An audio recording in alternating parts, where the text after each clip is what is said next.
В этом году нашей студии исполняется 9 лет, и мы решили снять мини-сериал из 10 серий.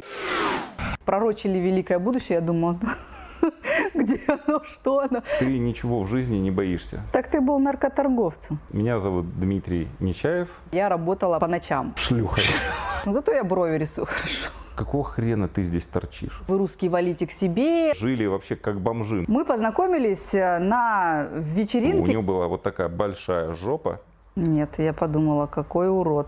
Па-бам! Я была дружбан. Какого хрена мой дружбан лезет ко мне целоваться? Лена плюс Дима равно любовь. Татуаж. Нет, я не буду это делать. Ну, мы поехали, отучились. Достаточно таки интеллигентная женщина. Это была жесть вообще. Не беги впереди паровоза, тебе рано знать. Проблемы начались, когда я реально вернулась назад. Это самое счастливое время.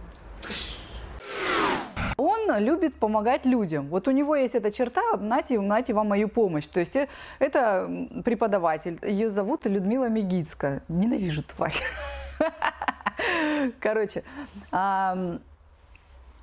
она увидела у нас на странице какой-то конкурс, который он там организовал для привлечения новых клиентов, что-то такое. И она спрашивает: помоги. Я говорю: Дим, не помогай, она больная на всю голову, я с ней не общаюсь, и говорю, тебе не советую. А он так как бы с ней не общался, в мои дела не вмешивался. Он радостно ей начал помогать, очень долго, очень много потратил на нее времени, она провела этот конкурс, он у нее там как-то вот нормально там отработал этот конкурс. И вот такая ситуация. То есть вот буквально сегодня она мне пишет: Лена, спасибо Диме и тебе большое. У меня столько там новых подписчиков. Я там заработала денег, потому что он был с деньгами связан каким-то образом. Спасибо вам, передай Диме, он такой классный, вау-фау-пау. И буквально там через день мне прилетает сообщение: Лен, посмотри, вон там на форуме срач насчет тебя. То же самое, Дима вывешивает какое-то рекламное объявление, в котором пишется: наши мастера, там тролливали, самый лучший, мы самый лучший. Просто это объявление, оно не касалось никого вокруг, кроме наших клиентов. То есть это пишут все. То есть приходите к нам, потому что у нас там столько-то. Я помню хорошо это объявление. У меня на тот момент, давайте, наверное, я тоже расскажу немного, чтобы отыграть назад, и мы к этому вернемся. Я вообще не думал, что я буду этим заниматься или вообще как-либо в этом участвовать. Я воспринимал, что это несерьезно. Все это вплоть до того, чтобы моя жена не страдала дома, а занималась бизнесом. Играется, пусть играется. Что нужно помочь, и сейчас это также происходит. Мне нужна помощь, Димочка, настрой мне, пожалуйста, ВКонтакте. Я поковырялся, что там ВКонтакте, группа, в это настрой, рекламу настроил, потому что тогда не требовалась лицензия. И я вспоминаю, она приходит домой с сумкой.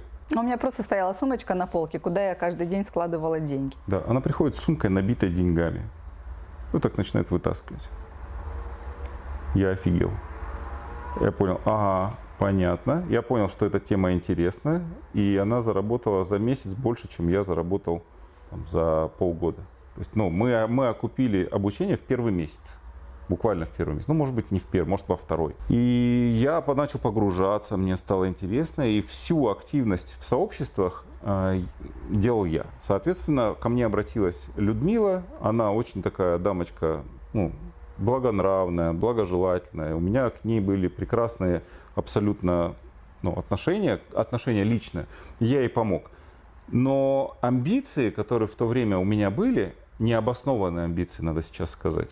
А я говорил, что мы станем вообще лучшими, мы станем the best, мы всех вообще в конкуренции победим. И вообще все не по углам. Сохранилось это сообщение? Это где-то было в Facebook. Это не сообщение, ВКонтакте. это было или ВКонтакте.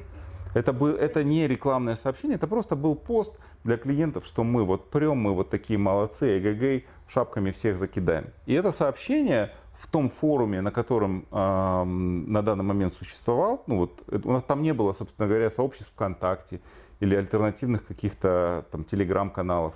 Это был единственный форум, на котором ты должен вести себя был очень учтиво, если ты хотел сохранить доступ к Я расскажу, тебя же там не было.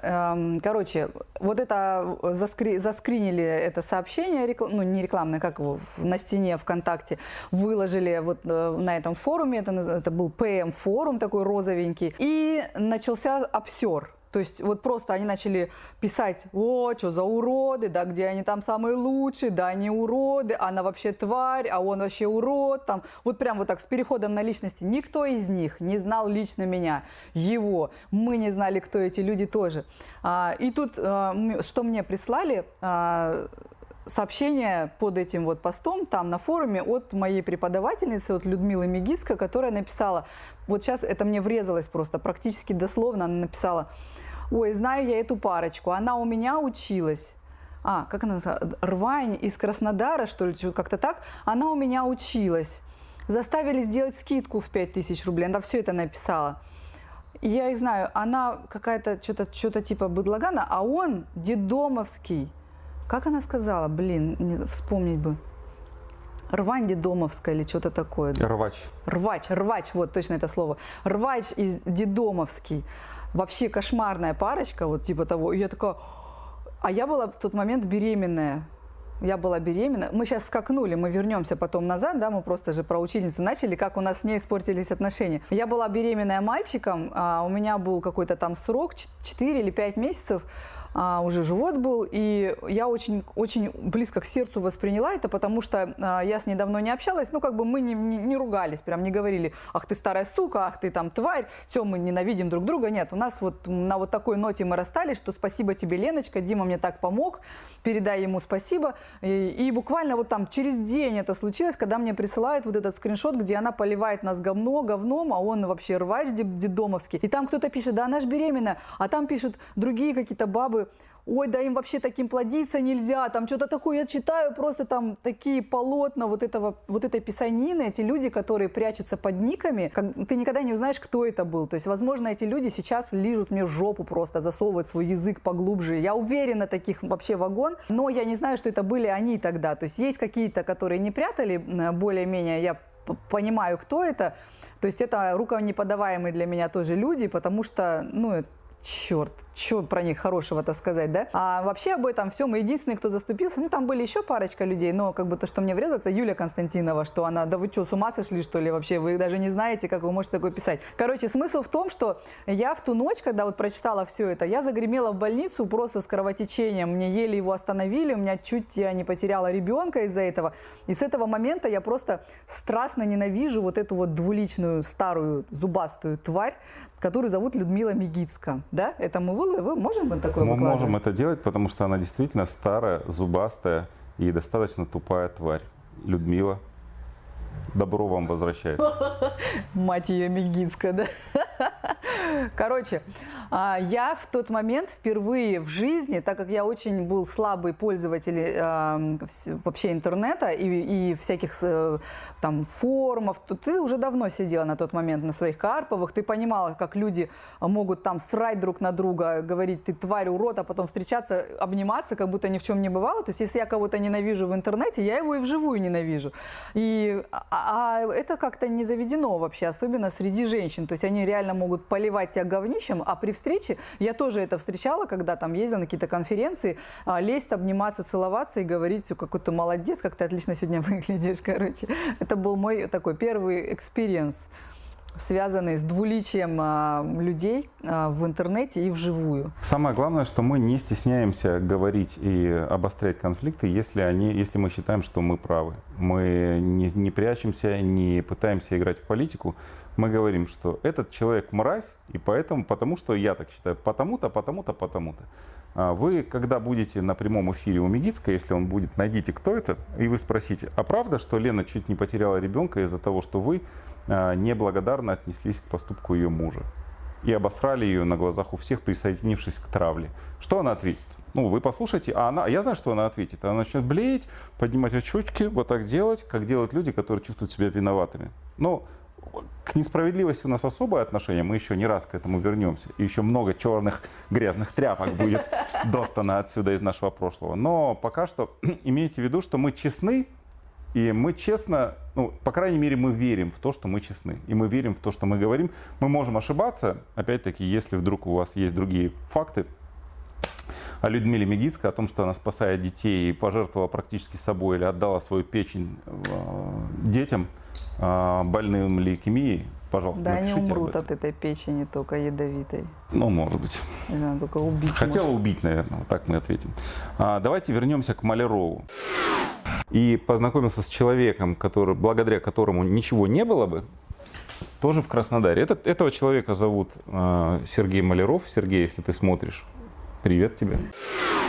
Итак, Сергей Маляров, история с Сергеем, она не такая очевидная, потому что Сергей Маляров, когда делился со мной этой информацией, он говорит: Димон, ну мы друзья с тобой, но ты в Краснодаре живешь, я в Ростове, ну будем делать бизнес.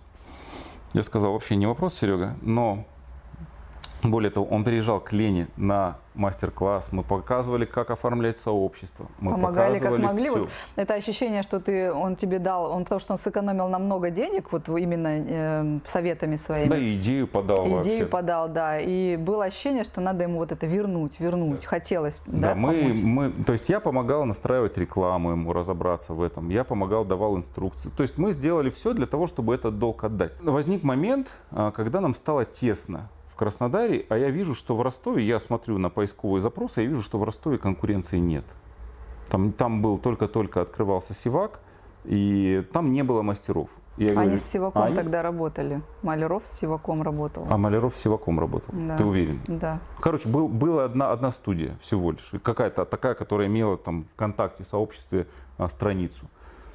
И это продолжалось на протяжении полугода. И я спрашиваю Серегу: Серега, а вы планируете расширяться? Ну, вы планируете открывать новые студии? Он говорит: нет, мы не будем расширяться, мы работаем как там. Ростов, на секундочку, кто не в курсе, не из России, это миллионник, это огромный город. Больше Краснодара. Это больше Краснодара, да. Я говорю: слушай, если вы не будете расширяться, вы ни активности никакой не проявляете, я выхожу в Ростов. Ну, как бы я открываю там филиал. Клиентов нам хватит, ну, как бы я тебе говорю об этом, ну, потому что, ну, Ты как бы спросил может, его. более Ты того, я не даже, то, наверное, что ты спросил у него, да, Ты не против ты ли? не против, если я откроюсь? Скажешь нет, нет. Потому что, ну, я ценю то, что ты для меня сделал. И в итоге мы открылись, и с этого момента я стал врагом для Сереги. Он, Не сразу, нет. ну, не сразу, Не он сразу, начал, это он начал, длилось долго. он начал срать. Мелко, некрасиво. Свиная голова, Да, там он какая-то была. подкладывает какие-то картинки. В общем, так пакостить. И мне это было неприятно. Но, тем не менее, вот у Сергея в итоге он перестал заниматься татуажем. Не благодаря нам, а благодаря тому, что он, может быть, бесталантен или у него что-то не получалось в бизнесе. Я не знаю, в чем причина. Но он перестал этим заниматься и стал заниматься там косметологией. По-моему, он сейчас как раз продает косметологическое оборудование. А у нас все в этой теме поперло. Поэтому, Серега, как бы там ни было, но я тебе очень благодарен. Спасибо тебе за то, что ты посоветовал нам заняться татуажем. Видишь, вот мы имеем то, что имеем, только благодаря тебе. Без иронии. Если бы тебя не было, я бы хрен когда догадался до этого. Мои страхи перед обучением были связаны в основном с тем, что это какая-то очень болезненная кровавая процедура. У меня есть какой-то стоп внутренний, делать больно, вот физически, втыкать иголку, вот это что-то вот такое. И, естественно, как и, наверное, у всех, у меня был страх, где я возьму клиентов. Я вообще не представляла. Я когда вернулась, так как он не лез тогда совсем, я что-то распечатала фотографии в каком-то альбоме. Я помню, их положила на ресепшн в том месте, ну, в том салоне, который выбрала для работы. Я чуть ли не приставала к тем, кто постричься пришел. Салон, куда я вышла на работу, мне дал одного клиента, совершенно точно помню. И буквально с первого дня со страницы ВКонтакте пошли люди сами.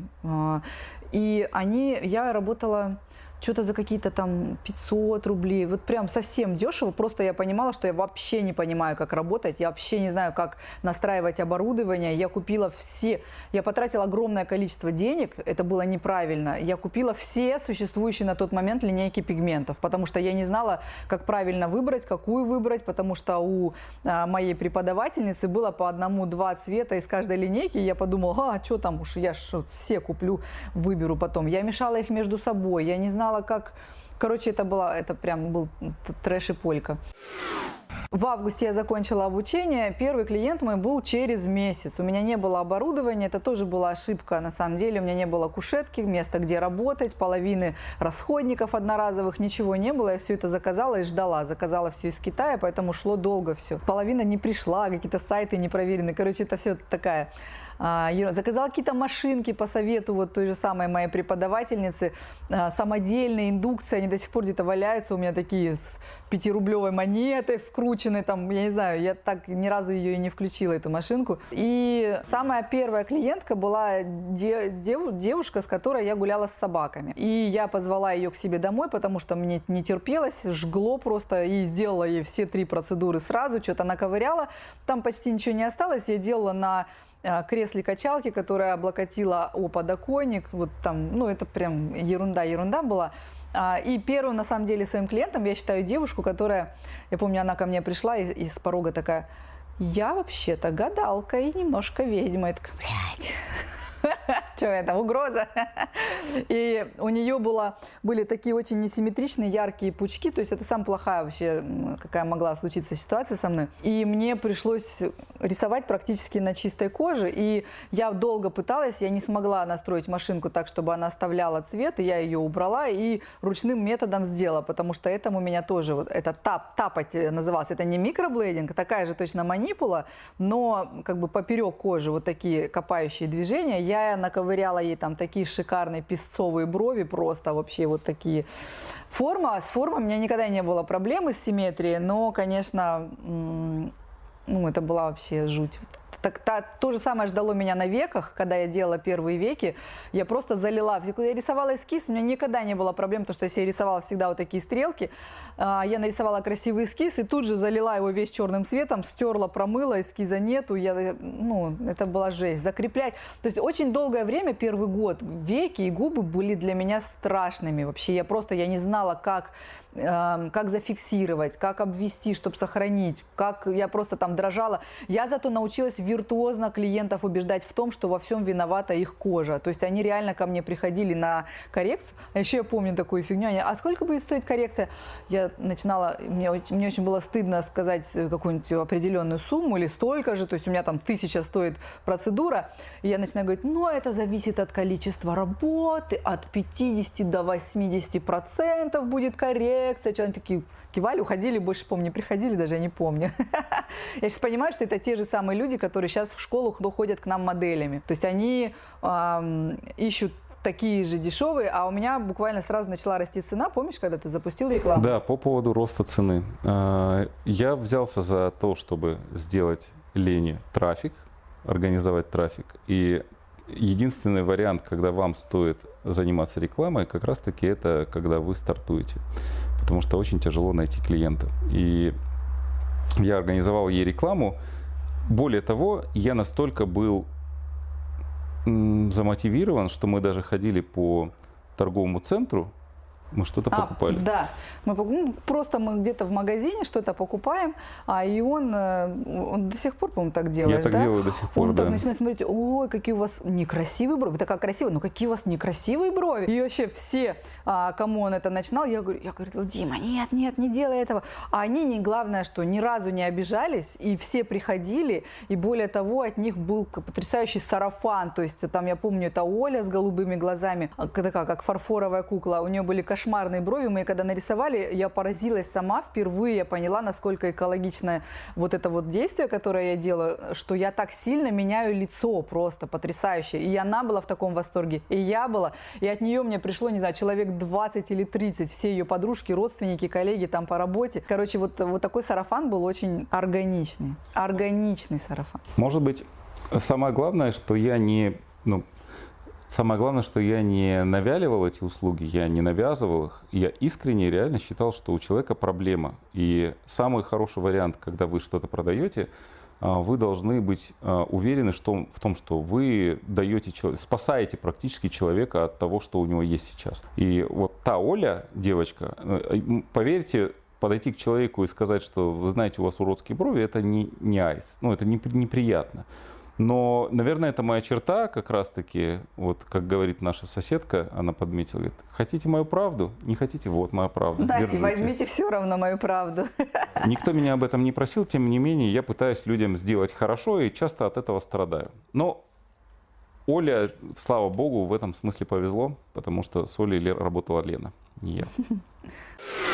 Условия работы моей в первом салоне, это был тот самый салон, где мне сказали 60% тебе, 40% мне, ну 40 салону. Каждый вечер я должна была отслюнявливать деньги, которые платили мне. Это меня сразу начало очень сильно мучить, потому что ну, они выделили мне помещение, оно у них было под склад, то есть там такая комната с балконом. Они его даже не красили, по-моему, просто все вынесли, поставили кушетку, там столик какой-то на балконе. У меня вот такой маленький был компьютерик, лаптоп какой-то вообще малюсенький. Я в нем записывала с первого дня, вот он мне сказал, с первого дня я записывала имя, фамилия, отчество, когда была, чем я работала. А фотографии, по-моему, еще не прикрепляла, потому что он был страшно тупой и тугой. Я помню этот восторг, когда я вот сидела там, что-то писала, ждала следующего клиента, что это вот мое место работы, потому что у меня никогда не было прям моего. То есть я всегда работала на кого-то. А здесь я сама себе создавала график, я с ними общалась, никто меня не мог поругать, если я неправильно общаюсь. Ну вот, а так как я всю жизнь работала в сфере обслуживания, у меня не было проблем в общении, в расположении к себе людей. И у меня все время было ощущение, что я не могу отказать. То есть они мне говорили, они записывались очень плотно, я не отказывала. Я работала без выходных и не отказывала. Я не могла планировать, то есть это тут проблема многих мастеров. У меня запись выстроилась на 2-3 месяца вперед, а я очень любила велосипед, сезон пришел как раз. И я помню первый раз, когда я всем позвонила, их отменила, потому что собралась ехать в горы. И поняла, что я могу это делать, я могу всех вообще отменить, или там оставить, или еще что-то. Они мне звонили. Вот это было время, когда я была многоруким, многоногом. Я фотографировала. Я создавала коллажи, у меня был наушник, во время процедуры я принимала звонки или не принимала, и потом их делала после работы, когда неотвеченных куча была сообщений. Я отвечала в соцсетях, короче, я вот работала реально с утра и до поздней ночи. У меня ребенка забирала няня, ввела в садик, забирала, что-то такое, потом у нас тут же появилась домработница, потому что у меня просто вообще не было дома, я немножко спала дома и все, да, что было. Ну, и вот выстроился тяжелый вот этот график намного вот вперед. Как она повышала цену? Вообще мастеру повышать цену очень стрессово. Да. И я повышал цену вместо нее. Я понимал, что как только, если я не повышу цену, то хвост будет огромный. И она будет работать за те же деньги, но я ее буду видеть реже еще, с меньшей вероятностью. И мы каждые, наверное, 2 недели поднимали на 1000 рублей цену. Каждый раз для нее это был сущий кошмар, потому что она, как и любой мастер, она не готова к повышению цены. Она считает, что это неправильно, это неравноценно, никто не пойдет. Старые клиенты ей будут говорить, да что ж ты, тварь, делаешь, за что ж ты нас так не любишь. Это все эмоционально. Ну, мне было все равно, поэтому я сказал, просто поднимаем цену и все. Это первое. Второе, в тот момент, когда я увидел вот это количество денег из ее сумки, а в этот момент, буквально в сентябре, мой предыдущий бизнес, где я был соучредителем, это был рыболовный магазин, он закрылся. Причины закрытия там не такие однозначные. Там, в целом он был не успешен, но как бы он мог бы существовать дальше, если бы один из учредителей достаточно правильное решение принял. На тот момент я его отрицал, который сказал, так, а пошли вы в лес со своим магазином, у меня куча других проблем, давайте общаться обо всем угодно, кроме этого магазина. Ну, в этот магазин мы вложили все наши деньги, помнишь? Да, в этот магазин мы вложили, я продал квартиру, которая мне досталась от папы в Невинномысске, и вложил эти деньги в то, чтобы закупиться буквально год назад. И вот прошел год, мы все проели, нужно брать новый кредит. Один из учредителей сказал, все, я пас. И, соответственно, он должен быть поручителем по кредиту, кредита нет, и магазин идет до свидания. И я остался, думаю, ну раз я не планировал заниматься именно этим, думаю, ну раз я здесь тут чуть-чуть свободен, я помогу. Я начал принимать звонки в итоге, работать администратором, начал общаться с девушками. И даже есть видео, где мне ответил, какой там? Мне ответил красивый мужской голос. Помнишь? Нет, это было уже, когда мы переехали в большую студию. Когда я в маленькой работала одна, вот там, в Альтаире, ты еще не принимала звонки, я принимала. Да, Ты просто решил создавать колл-центр и пропустить сквозь себя все это, чтобы понять, что почем, там... Я не думаю, что я тогда решил создавать колл-центр. Нет? В тот момент я думаю, ну помогу, какого хрена, почему бы не помочь. И начал помогать, понял, что у меня получается общаться, я пообщался, я поработал в общем-то и практически на ресепшене, то есть я помогал и в качестве администратора. И я никогда не брезговал этой работой, потому что, как показала практика, это было не зря. Я понимал, как контролировать людей, которые звонят, и как контролировать людей, которые общаются на ресепшене. Я не помню, что ты на ресепшене был. Ну, вспомни. Ты строил админов, приходил просто. Нет, админы появились потом. Ну ладно, не будем спорить, не суть. Смысл в том, что я в этом бизнесе практически с самого начала, по неволе сначала, потом по роли того, что ну пока ладно, я строю очередные божественные свои мужские проекты, я подожду, помогу. А потом я понял, что здесь можно хорошо заработать. И мне понравилась очень фраза Галицкого, я понял, почему мы успешны. Он говорил в Сколково, когда ему задавали вопрос, как выбрать нишу для своего бизнеса, он говорит, не идите туда, где есть игроки сильнее вас, умнее вас. Они вас обыграют, и вы останетесь ни с чем. Вот эти две вещи должны сойтись. То есть ты должен получить сегмент, в котором что-то есть.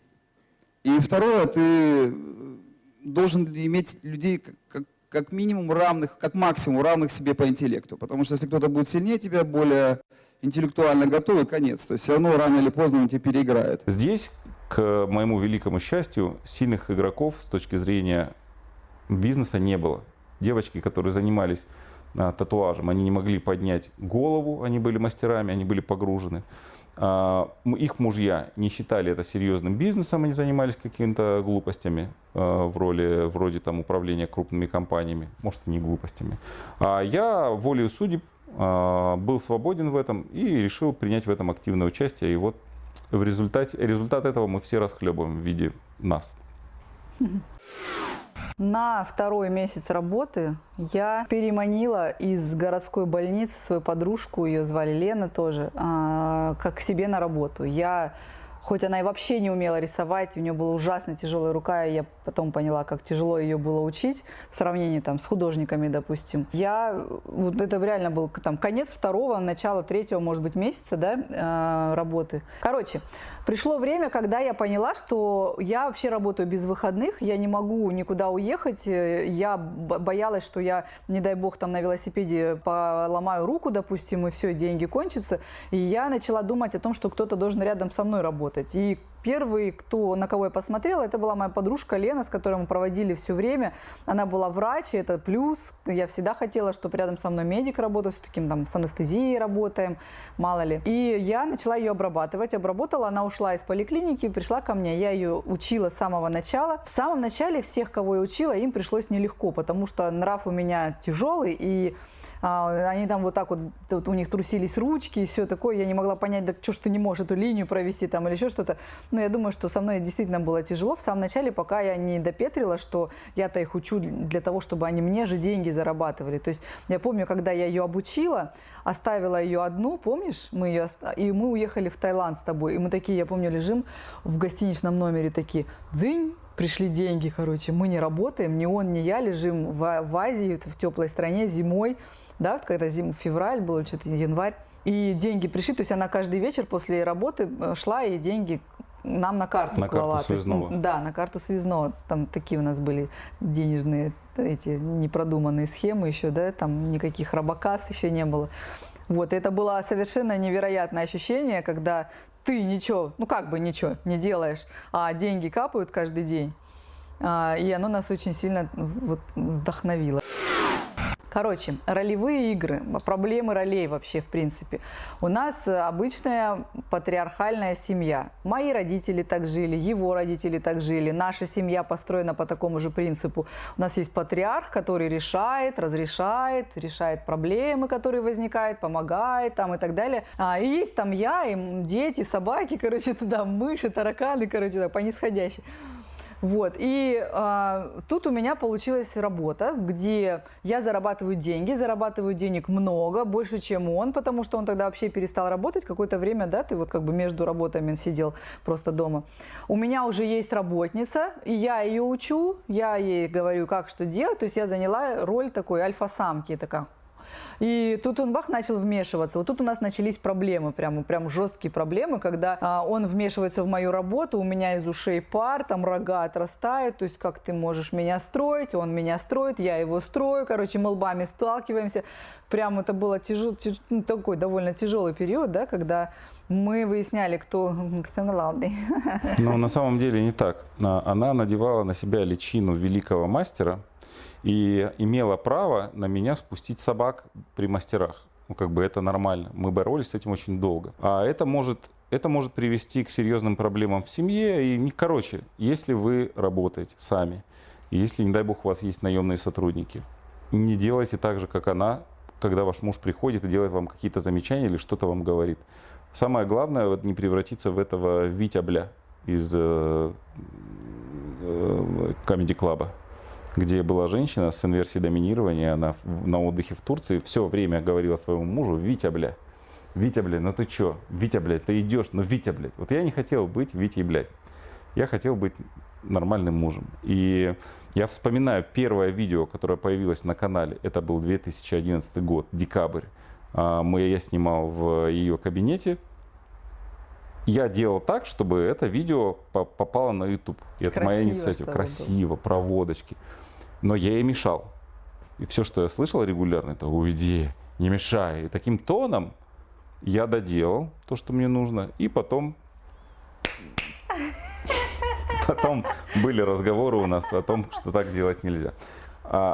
Отдельный разговор о том, как это делать надо, не надо, что такое женщина, инверсия доминирования, мы в этом видео обсуждать не будем. Но, в общем, моя роль патриарха регулярно оказывалась под угрозой. Итак, 2011 год закончился, у нас есть сотрудник, у нас есть Хорошилова Лена, у нас просто по 100 тысяч в месяц прибыли мы получаем, просто шикарно. Я понял, что есть амбиции и нужно идти дальше. Лена, соответственно, получила работу мечты и вдохновилась тем, что у нее есть будущее, и оказывается, она не так бесполезна, как она считала до этого. И дизайнером ей не надо работать. И мы в этот 2012 год вошли уже, соответственно, маленькой студии в салоне красоты, в парикмахерской. В 2012 году произошло очень много событий, которые вот так просто перевернули с ног на голову всю нашу работу. Хотите узнать? Давайте ставьте мне лайк, подписывайтесь на канал. Если это вы смотрите на YouTube, то нажмите на колокольчик, чтобы видеть первыми. Всем пока. Надеюсь, это было не слишком нудно и занудно. И пишите в комментариях вообще, что бы вы хотели узнать, как это было. Может быть, нам не стоит такой формат даже и продолжать. Пишите в комментариях. Пока.